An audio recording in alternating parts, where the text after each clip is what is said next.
பூட்டிய வீட்டில் கடும் துர்நாற்றம். கதவை உடைத்து உள்ளே சென்ற போலீசாருக்கு அதிர்ச்சி. கயவன் சிக்கியது எப்படி? நடந்தது என்ன? பூட்டி கிடந்த வீட்டினுள் துர்நாற்றத்துடன் கூடிய நிலையில் ஒரு பெண் சடலம். பெண் இறப்புக்கு காரணம் யார் என சிசிடிவி காட்சிகளை ஆராய்ந்து ஒருவரை அலேக்காக தூக்கிய காவல்துறை. அதுவும் உத்தரப்பிரதேசத்தில் இருந்த ஒருவரை சென்னை அழைத்து வந்து விசாரித்த போது கிடைத்த அதிர்ச்சி தகவல். என்ன நடந்தது இருவருக்கும் இடையே? விவரிக்கிறது இந்த செய்தி தொகுப்பு. சென்னை கொளத்தூரில் உள்ள தனமால் நகர் பகுதியில் உள்ள ஒரு வீட்டில் துர்நாற்றம் காற்றில் கலந்து சாலையில் சென்று வரும் பொதுமக்கள் வரை வீசியிருக்கிறது. இது என்னடா இப்படி ஒரு துர்நாற்றம் என திகைத்த அந்த பகுதி மக்கள் சட்டென காவல் நிலையத்திற்கு தகவல் அளித்தனர். தகவல் அறிந்து நிகழ்விடத்திற்கு சென்றனர் காவல்துறையினர்.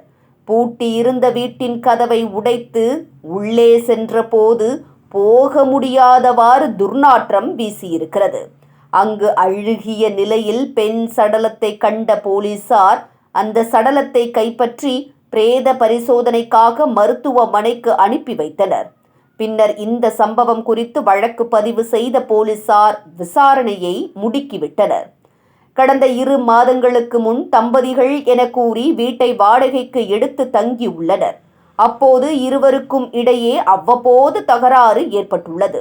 இவர்களின் சண்டை சத்தம் வீட்டின் 4 சுவருக்கு கேட்பதற்கு பதில் ஊர் தெருக்கோடியில் கேட்கும் அளவுக்கு அவர்களின் சண்டை சத்தம் இருக்கும் என அக்கம் பக்கத்தில் உள்ளவர்கள் தெரிவித்தனர். இதனைத் தொடர்ந்து அந்த பகுதியில் உள்ள சிசிடிவி காட்சிகளை ஆய்வு செய்த போது பெண் உயிரிழந்த வீட்டில் ஆண் ஒருவர் வெளியேறி போவது தெரிய வந்தது. அவர் யார் என்பது குறித்து விசாரணையை துரிதப்படுத்தினர் காவல்துறையினர்.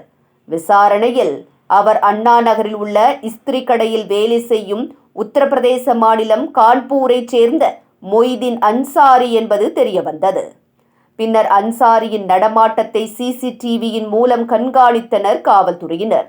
2 சக்கர வாகனம், அதுவும் சரஸ்வதி என்ற பெண்ணின் பைக் ஆகும். அவரின் பைக்கை எடுத்துக்கொண்டு சென்னை சென்ட்ரல் ரயில் நிலையத்தில் உள்ள பார்க்கிங் ஏரியாவில் வாகனத்தை பார்க்கிங் செய்துவிட்டு பின்னர் உத்தரப்பிரதேச மாநிலம் செல்லும் ரயிலில் ஏறி சென்றது தெரிய வந்தது. இதனைத் தொடர்ந்து அங்கு சென்ற போலீசார் நாசிக் என்ற இடத்தில் பதுங்கியிருந்த மொய்தீனை கையும் களவுமாக கைது செய்து சென்னைக்கு அழைத்து வந்தனர். சென்னையில் வைத்து நடத்தப்பட்ட விசாரணையில் பல திடுக்கிடும் விஷயங்களை கேட்டு காவல்துறையினர் அதிர்ந்து போயினர். உயிரிழந்த பெண் விருதாச்சலம் மாவட்டத்தைச் சேர்ந்த சரஸ்வதி என்பது தெரிய வந்தது.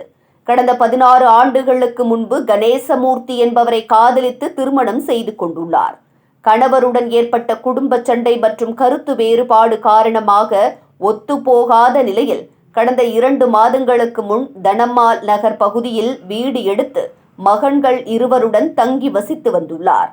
இந்த நிலையில் சம்பவத்தன்று, அதாவது கடந்த 18ஆம் தேதி அன்று 2 மகன்களையும் அழைத்து கொண்டு சரஸ்வதி கும்மிடிப்பூண்டியில் உள்ள கணவர் கணேசமூர்த்தியின் வீட்டிற்கு விட்டுவிட்டு மீண்டும் தான் தங்கியிருந்த வீட்டிற்கு வந்துள்ளார். இப்போதுதான் இருக்கிறது இதில் ட்விஸ்ட்.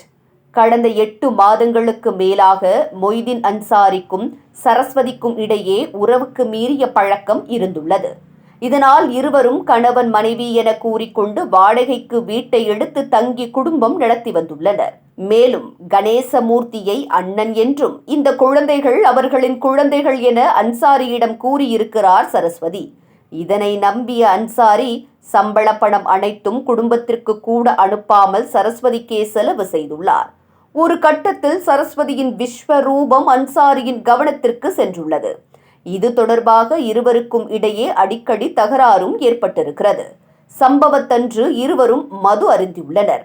அப்போது நிறைய ஆண்களிடமிருந்து சரஸ்வதிக்கு அலைபேசி வந்து கொண்டே இருந்துள்ளது. இது மட்டுமின்றி பாலியல் தொழிலில் சரஸ்வதி ஈடுபட்டு வந்தது அன்சாரிக்கு தெரிய வந்தது.